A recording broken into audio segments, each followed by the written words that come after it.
ಚೆನ್ನಮ್ಮ ಅವರ ಸಹೋದರ ವಿಶ್ವನಾಥ್ ಮಾತಾಡ್ತಾ ಇದ್ರು. ಕುಟುಂಬಕ್ಕೆ ಹಿರಿಯರಾಗಿದ್ರು, ಅಕ್ಕ ಅನ್ನೋದಕ್ಕಿಂತ ತಾಯಿಯಾಗಿದ್ರು ಅವರು. ದೇವೇಗೌಡರು ಪ್ರಧಾನಮಂತ್ರಿ ಆಗಿರಲಿ, ರಾಜ್ಯದ ಮುಖ್ಯಮಂತ್ರಿಯೇ ಆಗಿರಲಿ, ಯಾವತ್ತೂ ಆ ಹಮ್ಮು ಬಿಮ್ಮು ಚೆನ್ನಮ್ಮ ಅವರಲ್ಲಿ ಇರಲೇ ಇಲ್ಲ ಅಂತ. ಊಟ ಟೈಮಿಗೆ ಹೋದರೆ ಊಟ ಬಡಿಸ್ತಾ ಇದ್ರು, ಕಾಫಿ ಟೈಮ್ ಅಂದಾಗ ಕಾಫಿ ಕುಡಿಸದೆ ಕಳಿಸ್ತಾ ಇರಲಿಲ್ಲ. ಯಾರೇ ಮನೆಗೆ ಬಂದರೂ ಅಷ್ಟು ಚೆನ್ನಾಗಿ ಮಾತಾಡ್ತಾ ಇದ್ರು.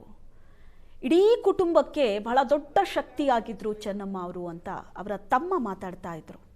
4 ಜನ ಹೆಣ್ಣುಮಕ್ಕಳು, 4 ಜನ ಗಂಡು ಮಕ್ಕಳು, 8 ಜನ ಮಕ್ಕಳಿದ್ದ ಕುಟುಂಬ. ಅದರಲ್ಲಿ ಹಿರಿಯರೇ ಚೆನ್ನಮ್ಮ ಅವರು. ಹಾಗಾಗಿ ಅಕ್ಕ ಅನ್ನೋದಕ್ಕಿಂತ ನನಗವರು ಅಮ್ಮನಾಗಿದ್ರು ಅಂತ ಕಣ್ಣೀರು ಹಾಕಿದ್ರು ಚೆನ್ನಮ್ಮ ಅವರ ಸಹೋದರ ವಿಶ್ವನಾಥ್.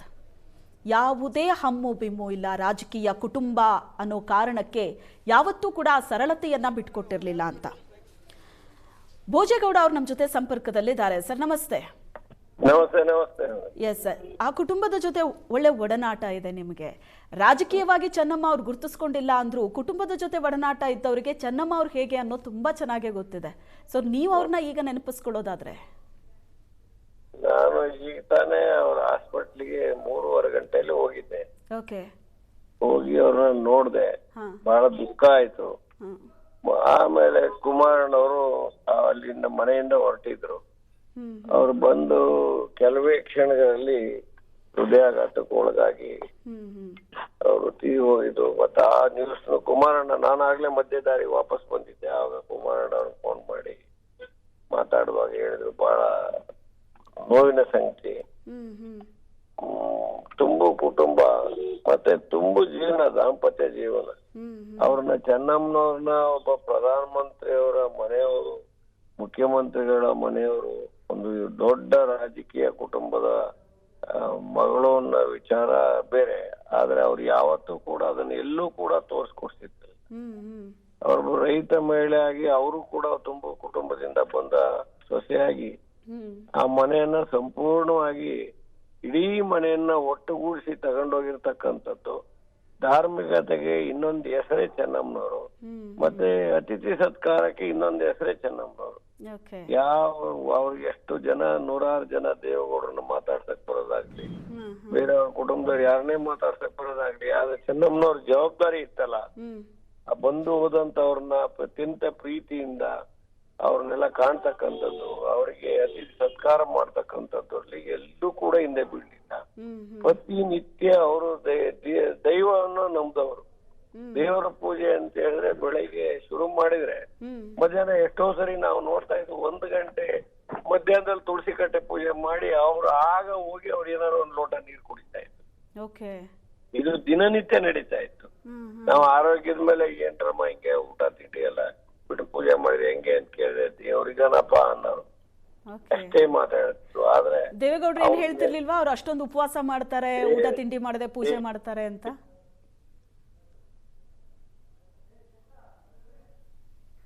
ಭೋಜೇಗೌಡ್ರೆ, ನನ್ನ ವಾಯ್ಸ್ ಕೇಳಿಸ್ತಿದ್ಯಾ?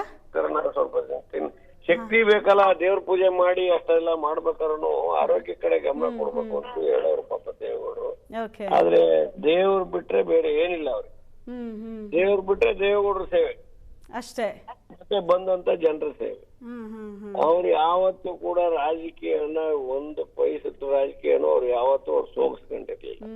ಅಲ್ಲ, ರಾಜಕೀಯ ವಿರೋಧಿಗಳ ಮನೆಗ್ ಬಂದಾಗ್ಲೂ ಅಷ್ಟೇ ಚೆನ್ನಾಗಿ ಉಪಚರಿಸೋರಂತೆ ನೋಡಿ. ಇವ್ರು ಅಂತ ಇಲ್ಲ, ಮನೆಗ್ ಬಂದವರು ಎಲ್ಲರೂ ಅತಿಥಿಗಳೇ. ಅಂತ ಹಾಸ್ಪಿಟಾಲಿಟಿ, ಅಂತ ದಾಂಪತ್ಯ ಜೀವನ, ಇನ್ನೊಂದು ರೋಲ್ ಮಾಡ್ಲು ಅವ್ರು.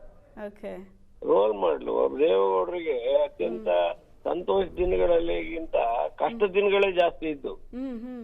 ಅವೆಲ್ಲ ಕಷ್ಟದ ದಿನಗಳಲ್ಲಿ ಪೂರ್ಣ ಪ್ರಮಾಣದಲ್ಲಿ ಜೊತೆಗೂಡಿದಂತವ್ರು ಅದು ಚೆನ್ನಮ್ಮ. ದೇವೇಗೌಡರ ಎಲ್ಲ ಆಗುವಗಳನ್ನ ಅವ್ರನ್ನ ಮನೆ ಒಳಗಡೆ ಅವ್ರನ್ನ ಅತ್ಯಂತ ಸಣ್ಣ ಮಗುವಿನ ರೂಪದಲ್ಲಿ ನೋಡ್ಕೊಂಡಂತವ್ರು ಚೆನ್ನಮ್ಮನವರು.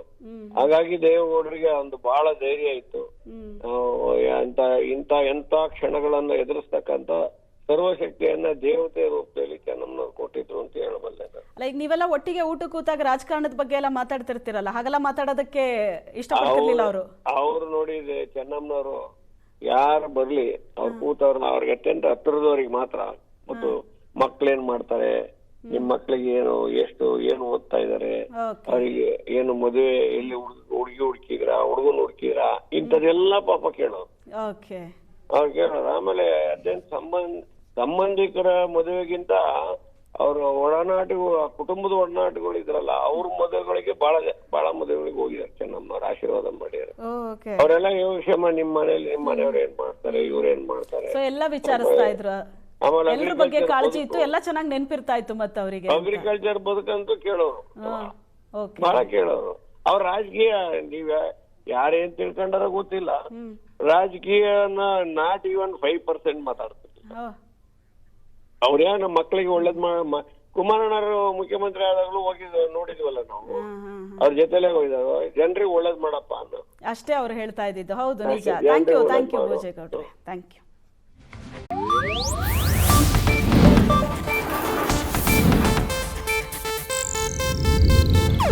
ಇದು ಏಷ್ಯಾನೆಟ್ ನ್ಯೂಸ್ ನೆಟ್ವರ್ಕ್ ಪ್ರಸ್ತುತಿ.